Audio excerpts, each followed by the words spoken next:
And the TULF, the party that represented the Tamil people. The TULF had strong reservations about the 13th Amendment. After all, the 13th Amendment was eventually formulated by the Sri Lankan government, not by both sides. And our reservations continue. And we have been clamoring for improvements to the 13th Amendment, reformulation of the 13th Amendment, so as to make the solution more acceptable. The international community has played a role. India has played a role to bring about some finality, to make the solution reasonably acceptable to all sides.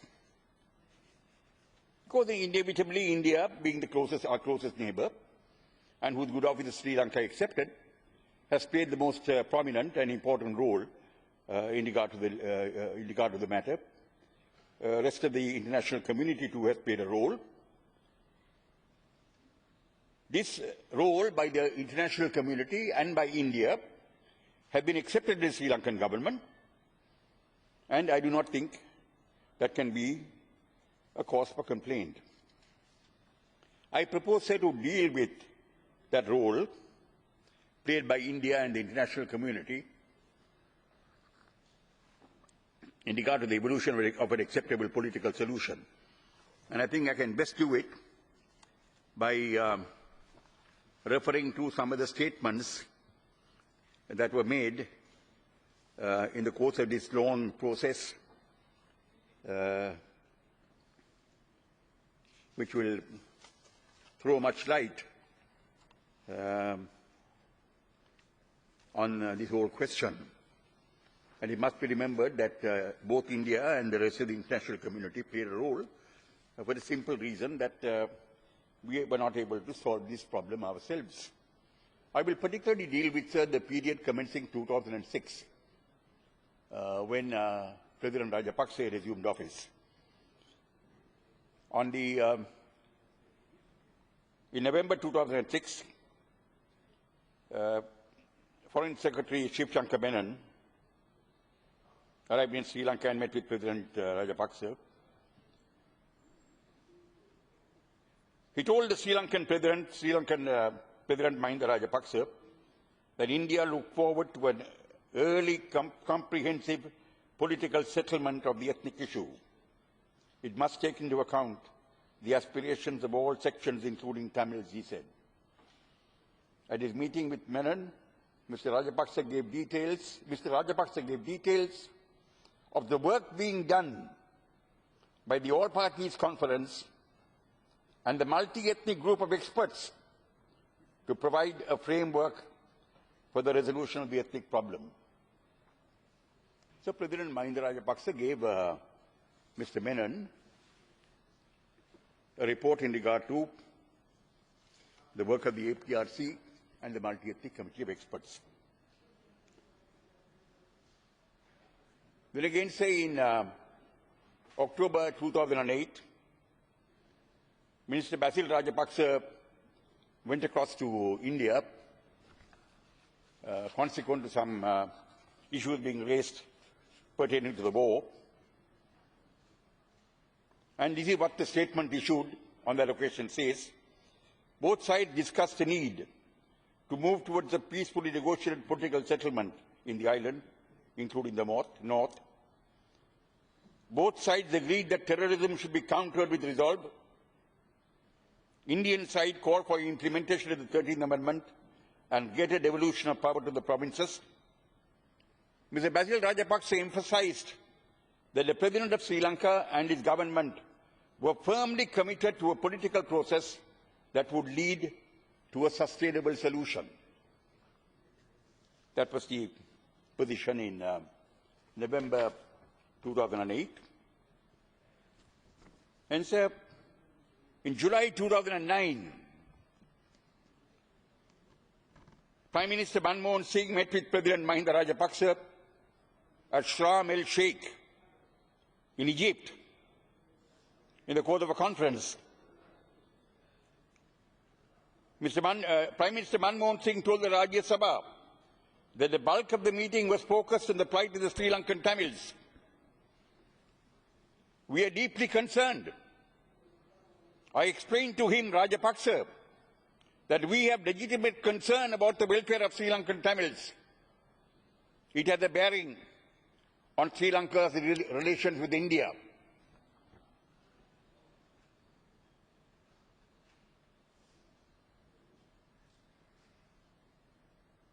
He also informed, Prime Minister Manmohan Singh also informed Rajapaksa that Colombo has to create conditions for meeting legitimate political aspirations of the Tamils under a devolution package. That was in July 2009. Then we have the occasion when our foreign minister, Professor G.L. Pires, went to India. And that was in May 2009. He visited India from 15th to 17th of May 2009. And at the press release issued on the location, it stated, both sides agreed that the end of the armed conflict in Sri Lanka created a historic opportunity to address all outstanding issues in a spirit of understanding and mutual accommodation, imbued with political vision, to work towards genuine reconciliation. In this context, the External Affairs Minister of Sri Lanka affirmed his government's commitment to ensuring expeditious and concrete progress in the ongoing dialogue between the government of Sri Lanka and representatives of Tamil parties. A devolution package building upon the 13th Amendment would contribute towards creating the necessary conditions for such reconciliation. That was your own statement made on the occasion of your visit to India. Then in June 2011, Prime Minister Manmohan Singh had this to say in the course of a question and answer session. He was asked a question about India's neighborhood. His answer was, you have a situation in Sri Lanka. The decimation of the LTTE was something which is good. But the Tamil problem does not disappear with the defeat of the LTTE.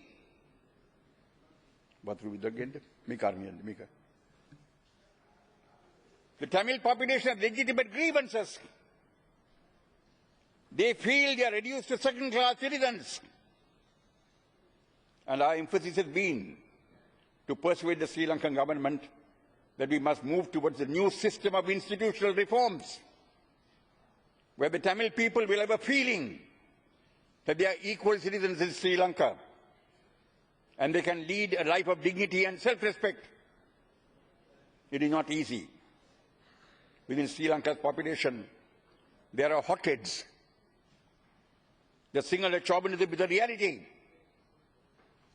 But we have to find a difficult balance, because what happens in Sri Lanka has a domestic dimension also.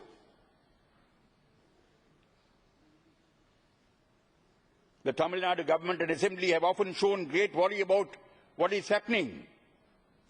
Our challenge is to keep the Tamil Nadu government on our side.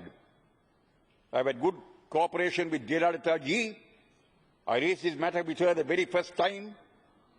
What she asked me was very moderate. Whatever be the resolutions that were adopted in the Assembly, I found her fully conscious of the complexities and the realities of managing this relationship. There you are. So, India is concerned. Foreign Minister S.M. Krishna made a suo motu statement in the Lok Sabha on the 4th of August 2011. And what he had to say, government has also articulated its position that the end of the armed conflict in Sri Lanka created a historic opportunity to address all outstanding issues relating to minority communities in Sri Lanka, including Tamils. The joint press release of May 17, 2011 states that all such outstanding issues are to be settled in a spirit of understanding and mutual accommodation, imbued with political vision to work towards genuine national reconciliation. External Affairs Minister of Sri Lanka affirmed his government's commitment to ensuring expeditious and concrete progress in the ongoing dialogue between the government of Sri Lanka and the representatives of Tamil parties and the devolution package, building upon the 13th Amendment, would contribute towards creating the necessary conditions for such reconciliation. The Prime Minister observed recently that the Tamil population in Sri Lanka had legitimate grievances, and our emphasis has been to persuade the Sri Lankan government that we must move towards a new system of institutional reforms, where the Tamil people will have a feeling that they are equal citizens of Sri Lanka and they can lead a life of dignity and self-respect. That is our outlook towards this issue. So, you see,